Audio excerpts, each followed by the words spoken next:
warahmatullahi wabarakatuh. Salam sejahtera dan salam hebat untuk ibu guru semuanya. Selamat siang, saya Mudrika CGB Angkatan 7 Kabupaten Jepara dari TKTA Lodelan 2 akan melakukan diseminasi pemahaman dan penerapan pengalaman budaya positif. Iya, terima kasih. Apa itu budaya positif? Nah, ada beberapa hal yang perlu kita pelajari dalam menerapkan budaya positif. Seperti yang sudah saya paparkan dalam PPT yang ada di depan ibu semuanya. Yang pertama, yang perlu kita perhatikan dalam budaya positif yaitu disiplin positif. Kemudian segitiga restitusi, keyakinan sekolah atau keyakinan kelas, posisi kontrol, dan yang terakhir motivasi perilaku manusia. Mungkin selama ini saya ingin membuat suatu budaya positif di sekolah, anak-anak nanti lebih takdir, lebih hormat pada guru, tidak lari-larian seperti yang kita ketahui. Kalau di TK tidak akan bisa, terlepas dari karakter anak suka lari ke sana kemari. Apalagi mereka memiliki kecerdasan kinestetik yang begitu tinggi, yang suka sekali bergerak dari jalan mau diam. Nah, itu menjadi PR tersendiri bagi saya dan bagi kita semua. Banyak sekali hal yang kita alami dalam menerapkan budaya positif, dan tentunya kita harus tahu terlebih dulu apa itu budaya positif. Kali ini yang pertama, saya akan menerapkan pemahaman atau menyebarkan pemahaman yang telah saya pelajari di modul 1.4 yaitu budaya positif, karena saya mencoba kita tuh belajar bersama-sama, berkolaborasi. Bukan berarti saya berdiri di depan jenengan ini menjadi guru jenengan boten, menggurui jenengan juga boten. Saya hanya ingin menyampaikan pengalaman dan pengetahuan yang saya dapatkan untuk kita semua, supaya bisa menciptakan budaya positif sesuai profil pelajar Pancasila. Ya, terima kasih. Selanjutnya, disiplin positif dan nilai-nilai pendidikan universal. Apa itu disiplin positif? Disiplin positif menurut Ki Hajar Dewantara, di mana ada kemerdekaan, disitulah harus ada disiplin yang kuat. Disiplin merupakan kesadaran yang dilakukan oleh seseorang untuk mengontrol dirinya, melakukan sesuatu sesuai dengan norma dan prinsip yang ada di sekitarnya tanpa adanya paksaan dari orang lain. Nah, itu yang menjadi sudut yang harus kita kuat dari anak-anak kita, tanpa adanya paksaan dari orang lain. Disiplin untuk diri sendiri saja susah, ya kan? Apalagi kita mempengaruhi orang lain. Berarti disiplin positif kita awali dari diri kita dulu. Walaupun itu susah, yang penting kita sudah mencoba tapi gagal, kita coba lagi, kita coba lagi sampai benar-benar kita sudah menjadi seseorang yang disiplin. Bukan berarti saya berdiri di sini saya orang yang sangat disiplin. Di sini saya belajar menjadi seseorang yang disiplin sama seperti orang yang lain. Dan ada pun kaitannya dengan nilai-nilai kebajikan universal, suatu sifat positif manusia yang merupakan tujuan mulia yang ingin dicapai setiap individu. Salah satunya, setiap anak Indonesia yang kita kenal dengan profil pelajar Pancasila, kita harap mereka memiliki karakter sesuai profil pelajar Pancasila, yaitu yang pertama, dia beriman dan bertakwa kepada Tuhan Yang Maha Esa, berkebinekaan global, mandiri, kreatif, bernalar kritis, dan gotong royong. Nah, itu yang kita belajar dalam kurikulum Merdeka. Profil pelajar Pancasila Mungkin saja ini sesuatu hal yang baru bagi kita, tapi pada dasarnya sudah kita lakukan. Seperti contoh, setiap pagi kita mengajak anak-anak berbaris, berdoa, mengenal semua penciptaan. Ya kan? Siapa yang menciptakan kita? Mereka bergotong royong, bekerja sama saat bermain. Ya kan? Kita memberikan materi, mungkin biasa kemarin kita lakukan eksperimen sains, layar dan bertenaga sabun itu benar kritis. Anak-anak diajak berantem, membuat topik dan lain sebagainya. Mereka mandiri tanpa ditungguin orang tuanya.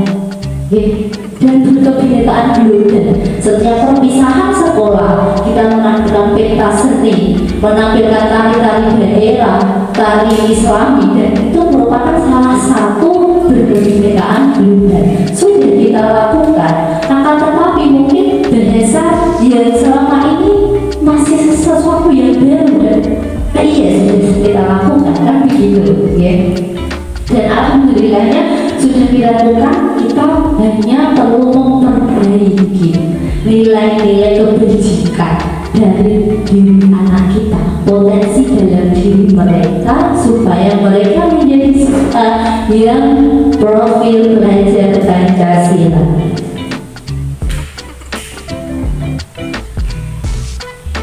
Iya, ini coba teman-teman.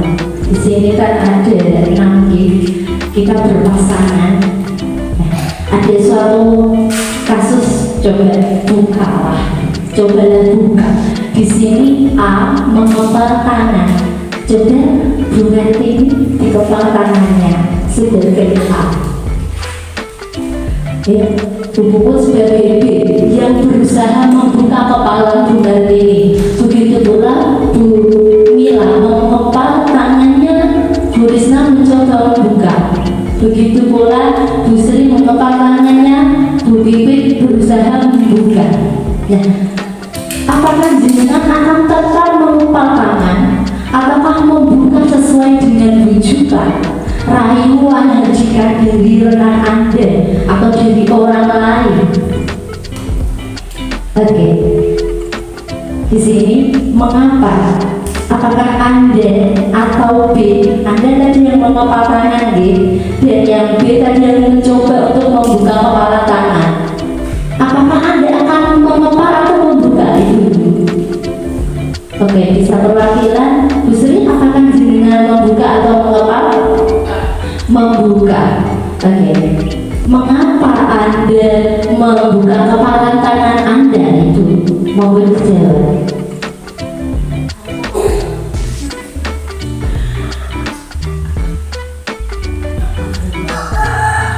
Karena siap mendapatkan kritikan, siap berbagi, apapun masalahnya bisa dibagi bersama-sama, sehingga bisa memecahkan suatu masalah itu dengan bersama-sama demi kebaikan bersama juga.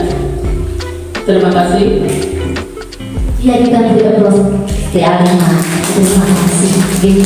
Semua jawaban kita tidak ada yang salah, semuanya benar. Karena yang bisa mengontrol diri kita adalah diri kita sendiri. Ada hal baik yang dimasukkan atau yang disarankan untuk kita tolak, ya kan?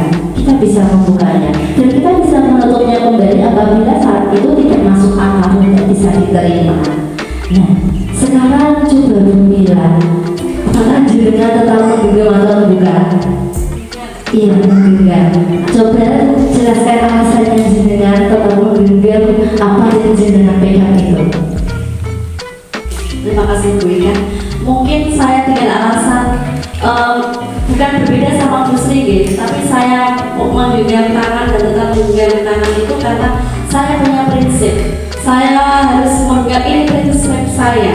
Meskipun kita harus kuat dengan prinsip saya. Jika kita punya prinsip A, ya itu yang kita pegang.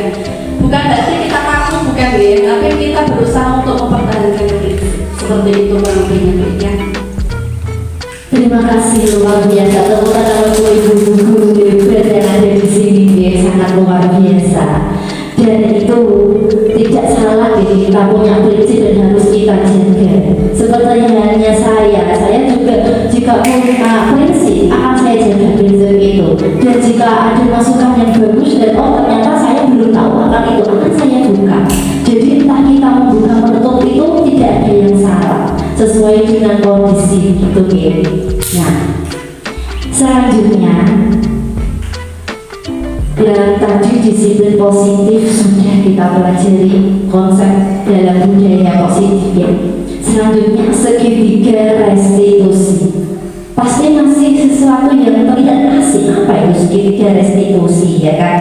Nah, segitiga restitusi di sini adalah cara kita bagaimana kita menyelesaikan masalah yang dihadapi oleh siswa. Bagaimana kita bisa menjadi seorang manajer. Nah, itu nanti akan saya jelaskan nanti di posisi 5 kontrol. Kita fokus di segitiga restitusi dulu.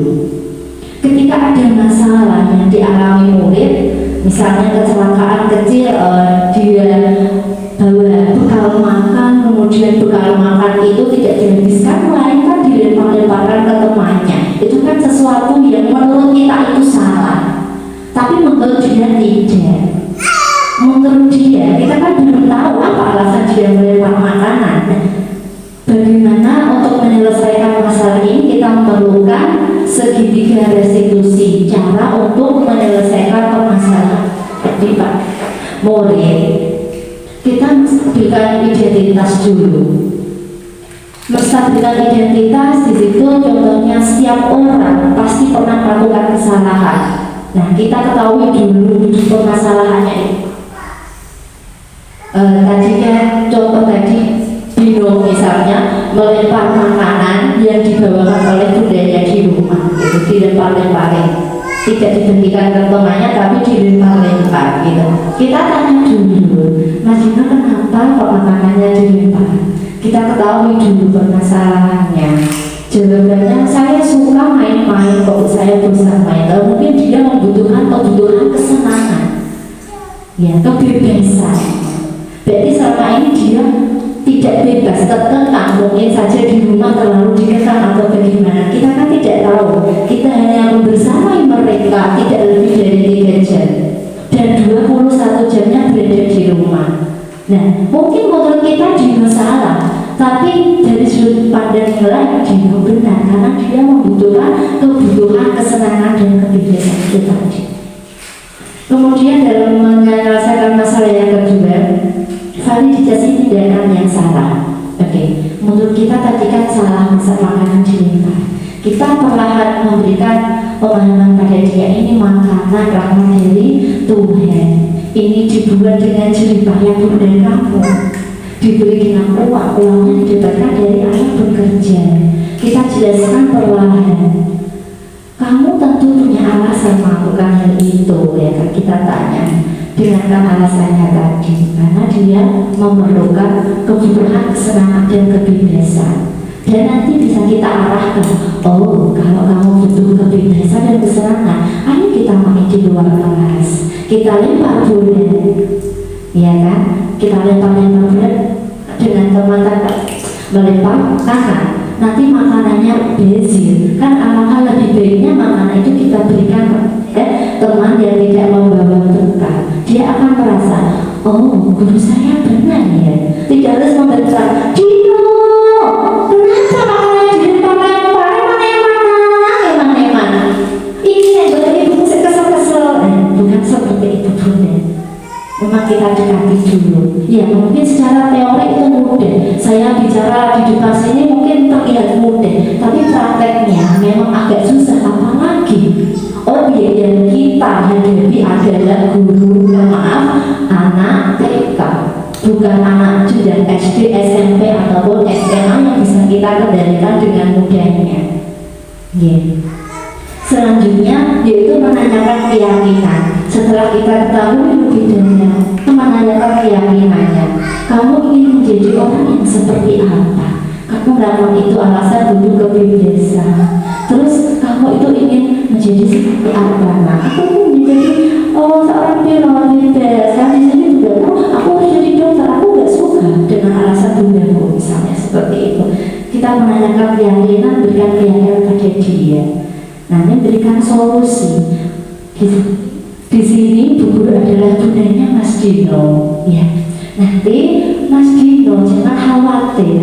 Di sini bundanya Mas Dino yang di sekolah akan berkomunikasi dengan bundanya Mas Dino di rumah, agar komunikasi kita menjadi satu, tidak ada hal yang berbeda yang menjadikan Mas Dino khawatir dan melakukan hal yang kurang tepat atau tidak. Akhirnya anak akan merasa percaya diri lagi, dia kembali lagi semangat menjadi anak yang merdeka, merdeka dalam belajar, merdeka dalam bermain dan bertanggung jawab. Apakah dalam kita menangani masalah sudah menerapkan hal yang semacam itu, Bunda? Alhamdulillah, sebagian sudah ya, sebagian sudah. Karena apa? Secara tidak langsung sudah pernah kita lakukan, akan tetapi mungkin ada langkah yang belum, baru menstabilkan identitas mungkin dengan validasi tindakan yang salahnya saja, tapi untuk menanyakan keyakinannya belum. Nah, itu sudah bagus Bunda. Nah, ini saya jelaskan tentang segitiga restitusi untuk menambah pengalaman saja. Ketika ada permasalahan kita bisa mengatasinya tanpa harus mengkerdilkan potensi anak, mengkerdilkan karakter mereka, mengkerdilkan percaya dirinya, supaya mereka tetap merdeka, merdeka belajar dengan tuntunan guru sebagai pendamping, bukan teacher center, melainkan student center yang tidak menjadi pamong, menjelaskan jalan yang lurus pada mereka supaya anak-anak tidak kehilangan arah. Merdeka bukan berarti memberikan kebebasan, silahkan kamu main apa yang kamu suka tanpa adanya bimbingan, tapi merdeka mendampingi anak untuk memperoleh tujuan atau potensi yang ia harapkan, seperti itu. Oke. Contoh kalimat dalam menstabilkan identitas. Berbuat salah itu tidak apa-apa, tidak ada manusia yang sempurna. Tadi sudah saya jelaskan. Nah, itu salah satu contoh kata-kata yang kita bisa gunakan ketika ada problem yang dihadapi oleh siswa atau peserta didik kita. Nah, validasi tindakan yang salah. Nah, contohnya, padahal kamu bisa melakukan yang lebih dulu dari ini ya, tapi kamu tidak melakukannya. Kamu pasti punya alasan melakukan hal itu. Dan salah satu contoh kalimat menanyakan keyakinan, apa yang kita percaya sebagai kelas atau keluarga kita, apa nilai umum yang kita telah sepakati bersama. Nah, maka dari itu dalam kelas sangat dibutuhkan adanya keyakinan atau kesepakatan kelas, mengajari mereka untuk bertanggung jawab, menjadi siswa yang mandiri dan beradab. Nah, itu tadi. Tidak suatu peraturan yang dibuat oleh guru, tidak, tapi keyakinan kelas yang dibuat bersama-sama antara guru dan siswa. Nah, itu kaitannya dari segitiga restitusi sangat berkaitan dengan keyakinan kelas, tadi juga posisi kontrol. Nah, kesemuanya ini itu bisa menerapkan atau menciptakan budaya positif yang ada di sekolah kita. Kemudian yang selanjutnya yaitu keyakinan sekolah atau keyakinan kelas. Mengapa keyakinan kelas? Peraturan kelas saja, kenapa harus keyakinan kelas? Yang pertama, contohnya ya, mengapa kita memiliki peraturan tentang penggunaan helm pada saat mengendarai motor?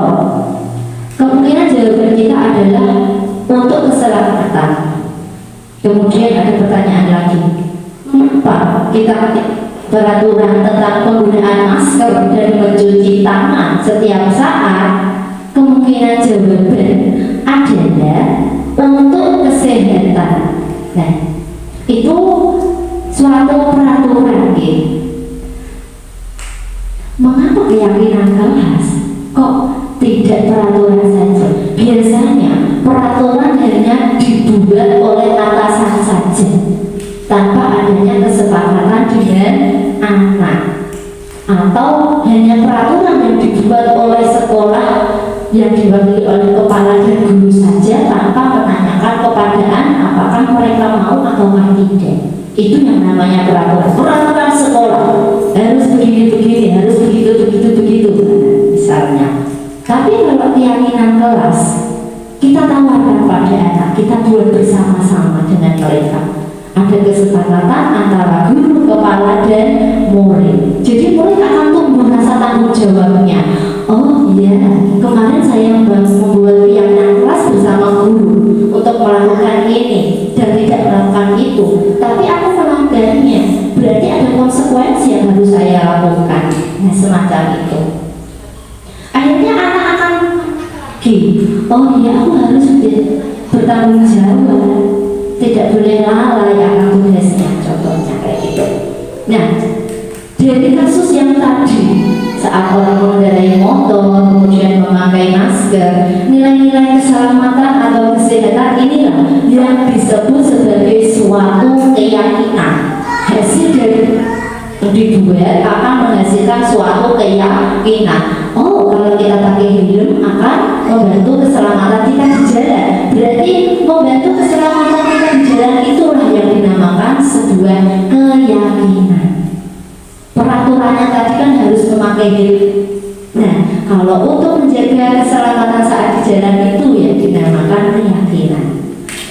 Nah, nilai kebajikan universal yang disepakati secara tersirat dan tersurat, lepas dari latar belakang suku, negara, bahasa maupun agama, tidak ada yang dibeda-bedakan di sini. Entah itu murid yang kaya, murid yang miskin, yang hitam, yang putih, ya kan, dari Betawi, dari Jawa, dari Bali misalnya, itu semua sama, tidak ada perbedaan.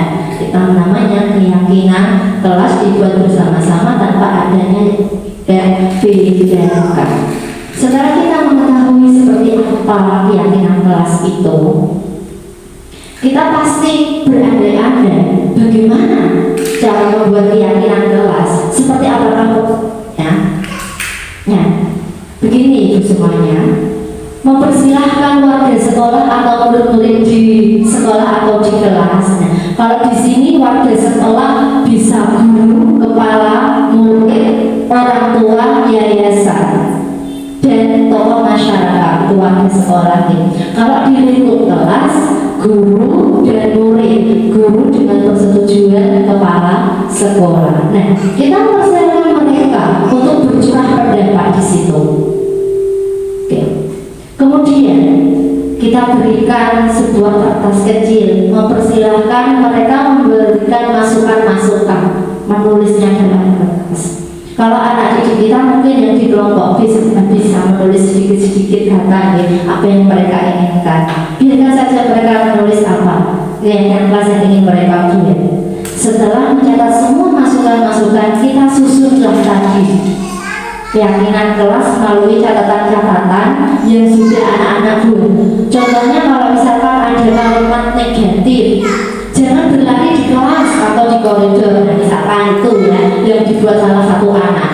Dengan kalimat negatif jangan berlari di kelas, kita bisa ubah menjadi kalimat yang positif, yaitu dengan berjalanlah di kelas. Berbeda ya, berjalanlah di kelas akan lebih positif dan lebih halus.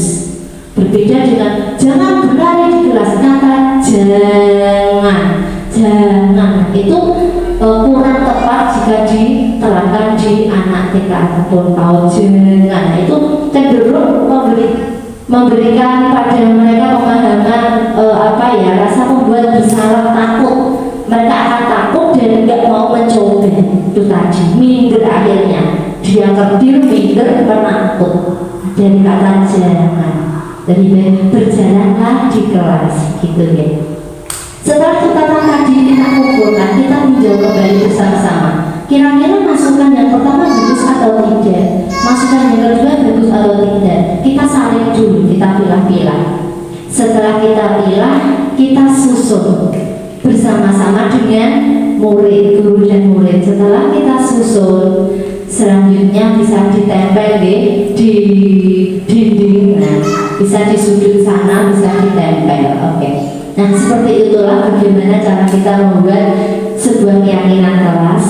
Semoga dari materi saya ini untuk keyakinan kelas, ibu-ibu guru semuanya bisa membuat suatu keyakinan kelas di kelasnya masing-masing. Supaya apa? Kita membantu anak kita untuk belajar bertanggung jawab dan mandiri, bertanggung jawab atas apa yang mereka ucapkan, atas pendapat yang mereka berikan melalui kesepakatan tadi. Jika mereka melanggar, pasti ada konsekuensi. Beda nih, konsekuensi dan hukuman. Konsekuensi adalah tindakan yang dilakukan anak apabila dia berbuat salah, tapi kesalahan itu di luar dari keyakinan kelas yang telah dibuat, dia melanggar keyakinan, jadi harus ada konsekuensinya. Beda kalau hukuman langsung dari pertama mulai tidak melakukan ini, misalnya kamu harus dihukum seperti ini. Misalkan sebuah contoh, antum tidak ikut berdoa selama 30 menit, silakan berdiri di depan, satu kaki telinganya dipegang misalnya, atau silakan berdiri di depan, gitu. Itu suatu hukuman. Apakah sebelumnya sudah dibuat kesepakatan itu? Tidak, itulah yang namanya hukuman. Okay. Sesuatu hal yang diberikan anak tanpa kesepakatan sebelumnya dan seolah-olah terpaksa, dan itu mereka tidak jerah, cenderung akan melakukannya lagi karena dia merasa aku tidak melakukan kesepakatan itu dengan ibu guru. Beda lagi kalau dia melakukan kesepakatan, jika kelasnya sudah bersih dan ada yang mengotori, dan yang mengotori bertanggung jawab membersihkan. Iya bu guru, itu sebuah kesepakatan kelas. Suatu ketika dia mengotori kelasnya, nah apa yang harus kamu lakukan Intan misalnya? Oh iya bu, saya harus membersihkannya, saya ambil yang kuat dulu ya misalnya. Itu konsekuensi kan, bukan hukuman, karena sebelumnya sudah disepakati bersama. Nah itu akan membentuk karakter murid yang bertanggung jawab, mandiri, merdeka, dan berprofil belajar Pancasila. Mungkin agak susah, tapi tidak apa-apa, alangkah baiknya kita mencoba ya ibu semuanya. Apakah sampai materi keyakinan kelas ini ada pertanyaan? Ada pertanyaan Bu? Tidak? Oke, kita ice breaking dulu kalau begitu. Kayaknya sudah. Mantap. Oh iya, silahkan. Begini ya Bu Ika, berarti ketika kita memberi kesepakatan pada anak-anak, kan kita menyebutkan misalnya dalam pembelajaran ini Bu Guru mau bercerita misalnya, tapi kita punya kesepakatan selama Bu Guru bercerita tidak boleh ada yang ngomong sendiri, misalnya seperti itu ya. Lalu apakah kita harus menjelaskan apa? Kalau Bu Guru ketika Bu Guru bercerita, anak-anak harus mendengarkan.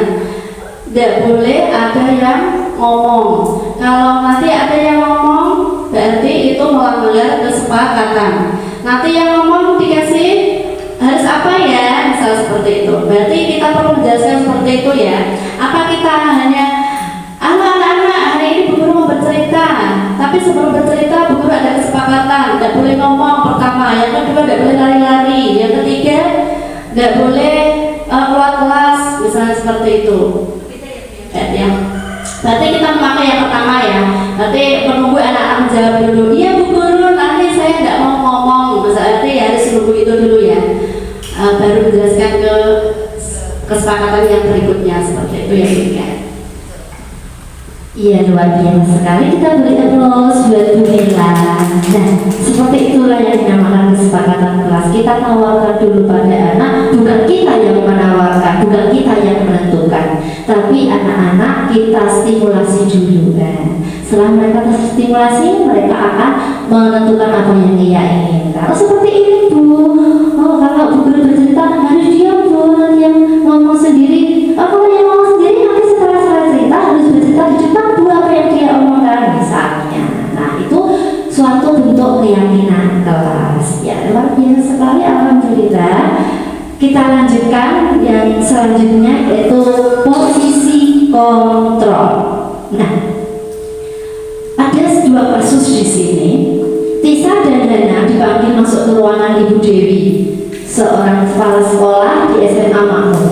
Ibu Dewi baru saja mendapatkan pengaduan dari Ibu Tisa bahwa Hana menggunakan kata-kata kasar dan merendah-rendahkan Tisa di sosial media.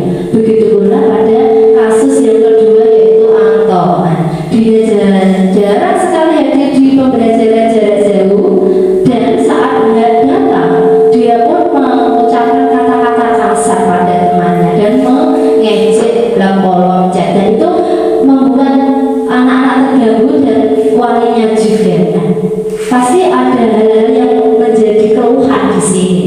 Bila Anda adalah seorang kepala sekolah, penerapan disiplin apakah yang akan Anda lakukan untuk kasus Hana dan kasus Anto, dan mengapa? Oh, Bu Sri mau menjawab, monggo Bu Sri. Kita harus sebagai manajer sekolah atas nama manajer sekolah. Terima kasih. Mengapa Bu Sri memilih manajer di sini?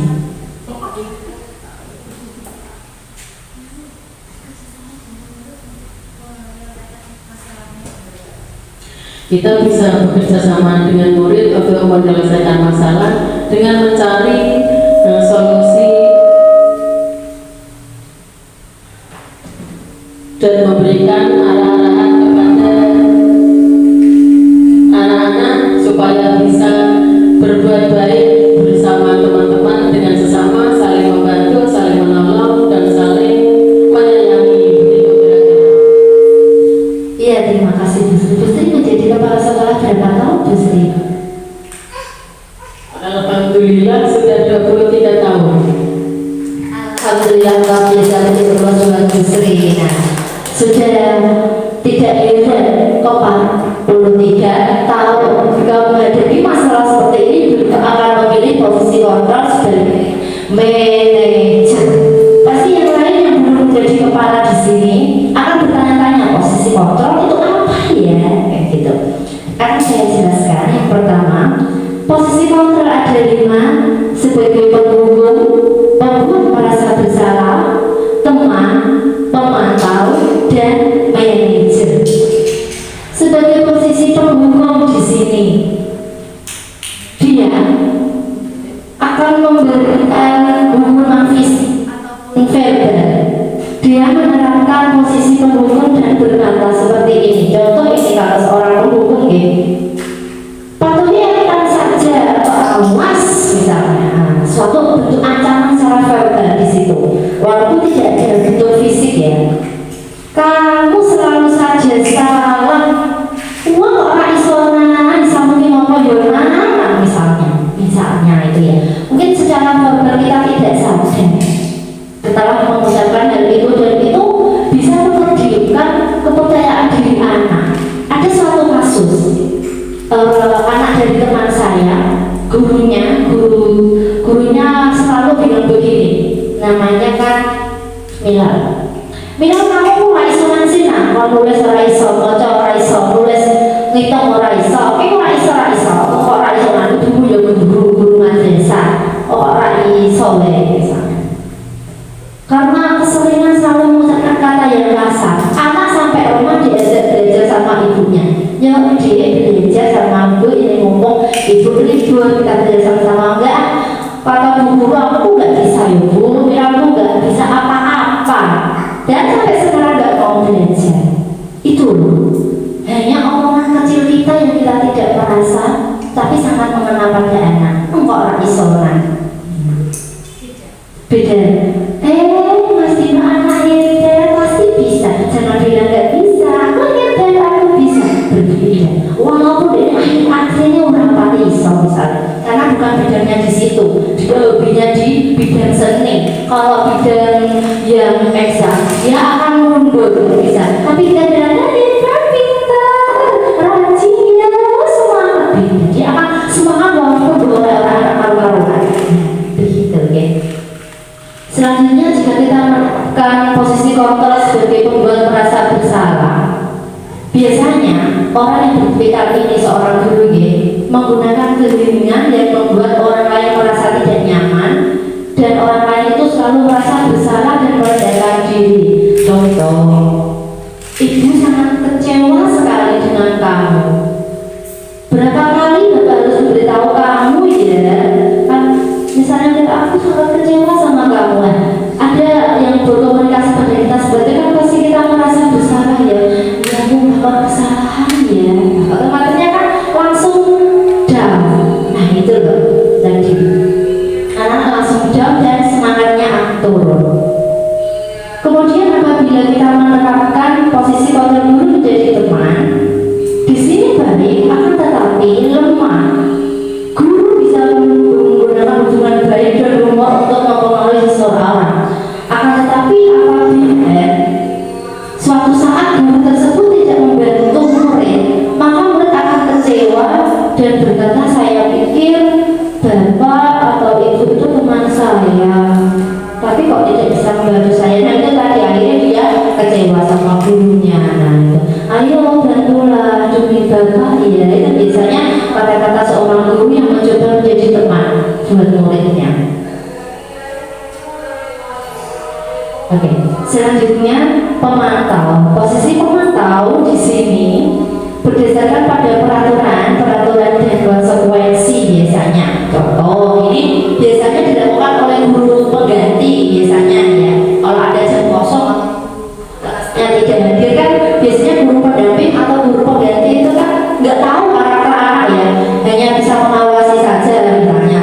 Kalau di guru-guru tingkat swasta SMP misalnya kayak SMA itu kan kadang ada guru piket, guru pengganti ya. Kalau di sini kan guru pendampingnya setiap hari jadi berbeda walaupun dia berdamping seperti guru kelas. Kalau di guru tingkat atas kan hanya hadir saat guru kelasnya tidak ada. Pasti peraturannya apa gitu, hanya tanya-tanya, hanya memantau saja gitu. Sanksi atau konsekuensinya apa dari kelas kalian gitu, tapi tidak ada indikasi untuk membangun kedekatan dengan anak, hanya mengajukan peraturan-peraturan dan konsekuensi saja. Itu posisi sebagai pemantau. Dan yang terakhir sebagai manajer, seperti yang tadi sudah dijawab dari 2 kasus tadi ya, sebagai manajer, posisi di mana guru berbuat sesuatu bersama dengan murid, mempersilahkan murid untuk mempertanggungjawabkan perilakunya, mendukung murid agar dapat menemukan solusi atas permasalahannya sendiri. Nah itu tadi bersama-sama mengajak murid untuk menemukan solusi atas permasalahan yang dia alami, berkolaborasi dengan murid dan membantu menangani masalahnya dengan menerapkan tadi segitiga apa Bu? Ya betul sekali, segitiga restitusi. Itulah seperti seorang manajer, dia bisa bertanggung jawab, memanage, mempersilahkan murid, memberamai murid, mempertanggungjawabkan perilakunya dan mendukung murid agar dapat menemukan solusi atas permasalahannya. Biasanya seorang manajer ini dalam berkata dia akan menanyakan apa yang kita yakini, apakah kamu meyakininya? Jika kamu meyakininya, apakah kamu bersedia memperbaikinya? Ini suatu kasus misalkan anak yang melanggar keyakinan kelas tadi. Jika kamu meyakininya, apakah kamu bersedia memperbaikinya? Oh, iya Bu, saya sudah bersalah.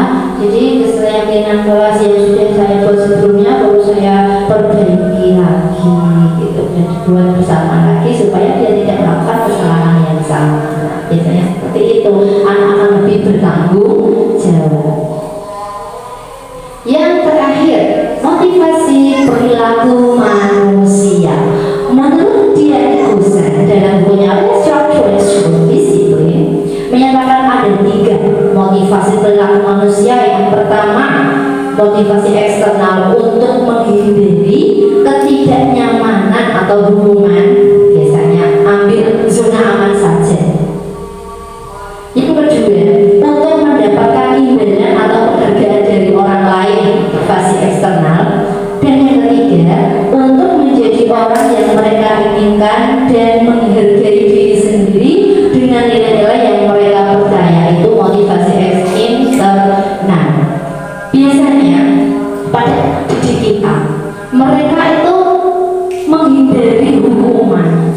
Contoh ini yang sering kita lakukan tapi tidak kita sadari. Kita sadari. Oke, siapa yang tadi belajar ya? Dapat bintang 4. Yang udah belajar dapat bintang 1. Yang dapat bintang 1 itu yang dapat hukuman. Kita tidak sadar. Yang dapat bintang 4, boleh dapat bintang 4 tapi sudah belajar. Itu kita tidak sadar. Kita sudah memberikan hukuman pada siapa?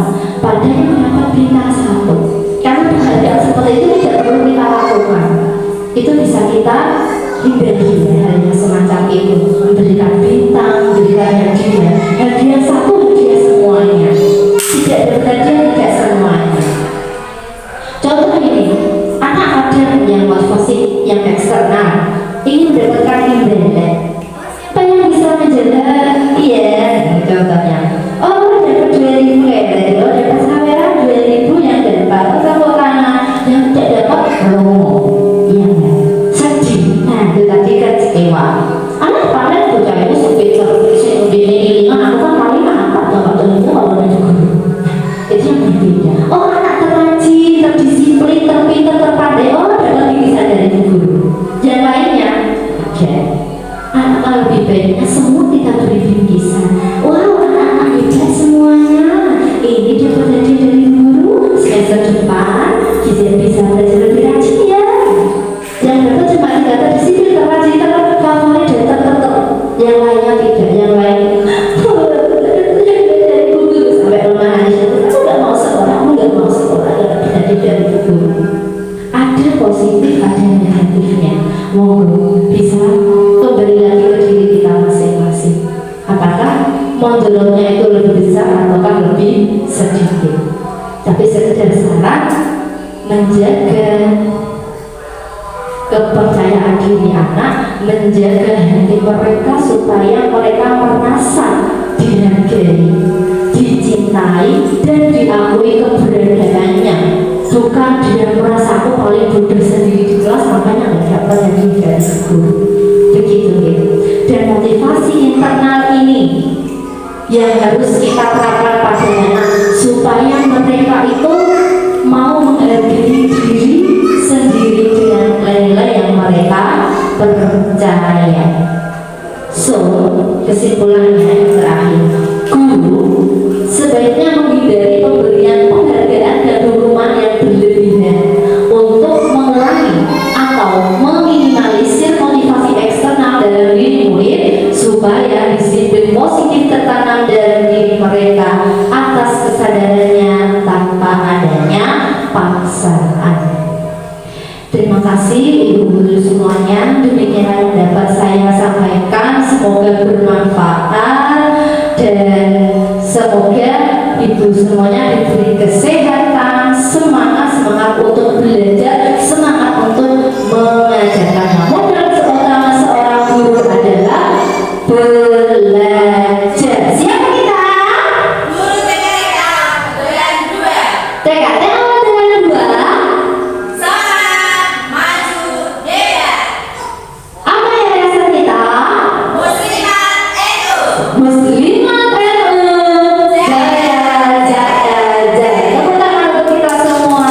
Masih semangat di akhir-akhir pertemuan kita pada hari ini. Sekian dari saya. Wassalamualaikum warahmatullahi wabarakatuh.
baru. Nek misalkan ada yang melanggar, kalau ada yang melanggar, wonten konsekuensinya. Oke. Coba anak-anak perhatikan gambar di depan sini. Bu Guru ada berapa gambar ini ya? Gambar yang pertama, gambar apa kira-kira? Berdoa gitu. Kita buat kesepakatan kelas kalau mau belajar dan selesai belajar kita berdoa. Selanjutnya gambar apa ini? Pintar membereskan mainan setelah main. Setuju? Ataukah mainannya dibiarkan saja berserakan tanpa diberesin? Tidak, Bu. Selanjutnya gambar apa ini? Orang buang sampah sembarangan. Buang sampah sembarangan makanya setuju? Undang-undang ya. Masa kelasnya mau dikasih sampah, habis minum dibuang? Setuju? Tidak. Kelas itu oke, pinter. Kelas itu harus bersih. Seperti ini contohnya anak-anak. Setelah main, setelah belajar, disapu, dibersihkan. Ada sampah diambil, ada yang kotor, ada yang basah diolah, ada debu disulain. Itu baru anak hebat. Siapa yang hebat? Saya. Siapa yang hebat? Saya. Oke. Satu anak hebat. Aku anak hebat. Kamu anak hebat. Kita anak hebat. Hebat, hebat. Oke. Nah, ini sudah kita buat ya. Nanti kita coba. Anak-anak tadi diberi Bu Guru kertas love hijau dan merah. Yang setuju, kalian tempel di gambar yang kalian setuju, yang merah. Ya. Kalau tidak setuju, gambarnya ditempeli kertas yang hijau. Nanti kita lihat hasil dari kesepakatan kalian bisa menjadi sebuah keyakinan kelas. Bisa dimulai? Oke, silakan. Oke, anak-anak, tadi sudah Bu Guru kasih tanda ya. Masih ingat? Yang hijau untuk tidak setuju, yang merah untuk setuju. Oke, silakan dari Mas Saka, silakan.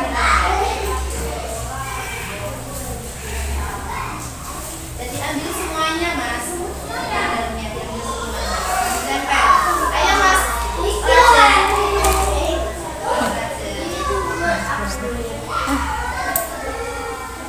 Lanjut, Mas Abi, silakan. Semuanya langsung gambarnya ditempel semua yang dikasih sama Bu Guru. Ya, tempel. Ayo, Mas Fajar. Mas Fajar boleh pilih yang mana? Lagi gambar love yang dimiliki boleh terserah. Nanti hasilnya akan kelihatan keyakinan kelasnya. Mas Fajar masih ada love-nya, silakan ditempel semuanya. Ayo Mas Fajar.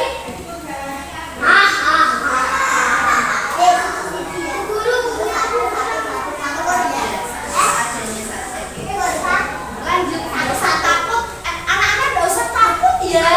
Jangan takut untuk memutuskan keputusan, nggih. Langsung aja pilih yang mana ditempel aja. Ayo lanjut Mas Abi, silakan. Ayo Mas Abi. Wow, banyak ya. Oke, silakan. Ayo Mas. Ayo Mbak. Ayo Mas, masih ada yang dipegang, silakan ditempel. Nggak usah takut. Nggak usah takut. Oke. Ini.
dari hasil pilihan kalian kita sepakat ya. Nanti ada 4 kesepakatannya, ada 4 keyakinan kelas. Yang pertama, anak-anak berdoa sebelum dan sesudah belajar.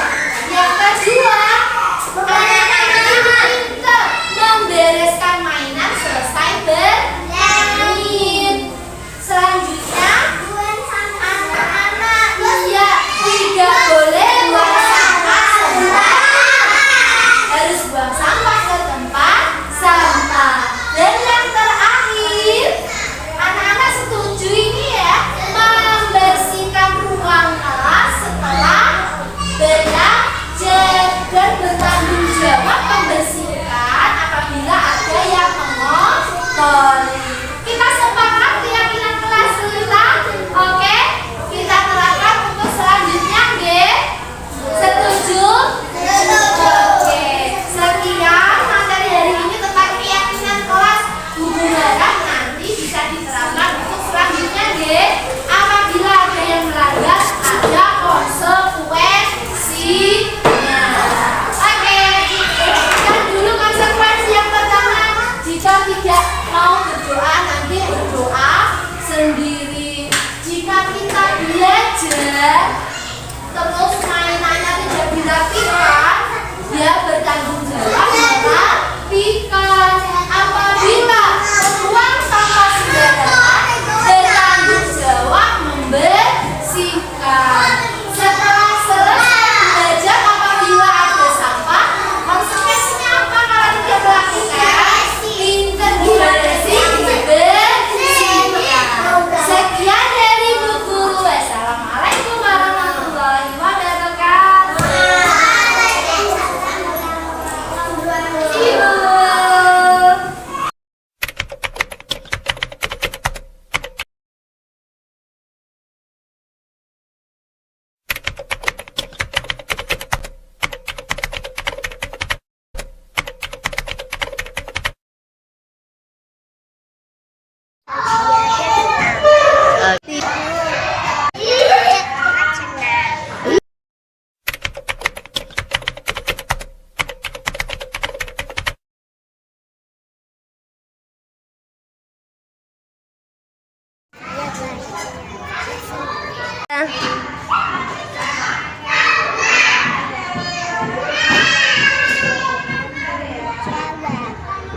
Tiga.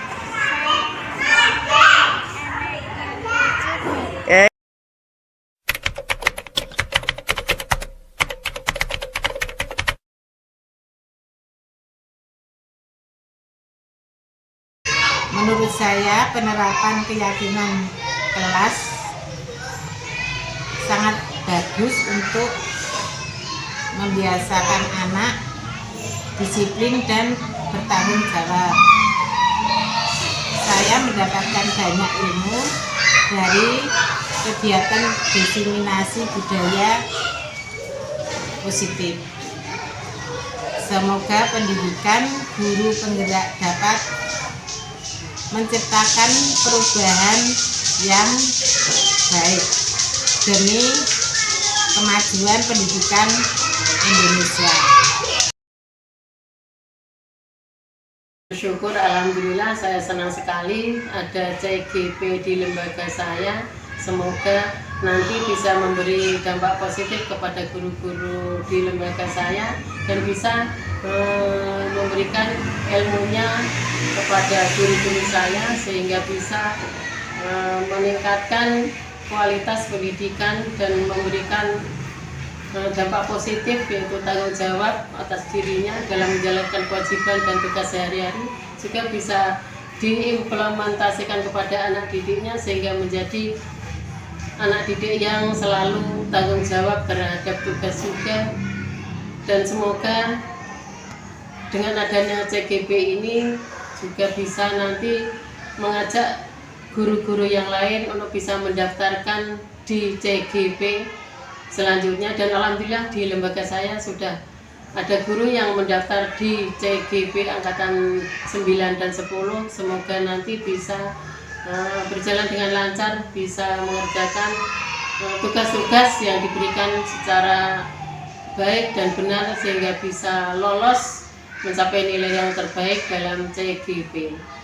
Dan juga semoga Bu Mutika juga bisa berkolaborasi bersama dengan di masyarakat, terutama di lingkungan sekolah, bersama dengan wali murid, dewan guru, dan juga kepada anak-anaknya. Semoga ilmunya juga bisa bermanfaat bagi dirinya dan bagi semua yang ada di lembaga saya. Alhamdulillah dalam kegiatan desiminasi ini saya juga bisa mendapatkan tambah ilmu, karena yang sebelumnya tidak tahu tentang apa itu keyakinan kelas budaya positif, sehingga dengan adanya desiminasi yang diadakan dari guru CGP di sekolah kami sehingga bisa menambah ilmu terutama dengan saya dan juga kepada guru-guru kelas kami. Semoga kedepannya guru CGP bisa bergerak dan menggerakkan kepada dan memberikan motivasi kepada seluruh guru-guru yang ada di Indonesia sehingga menjadi guru-guru yang hebat, guru-guru penggerak. Salam guru penggerak. Not afraid, so I would fail, but I'm not giving up, not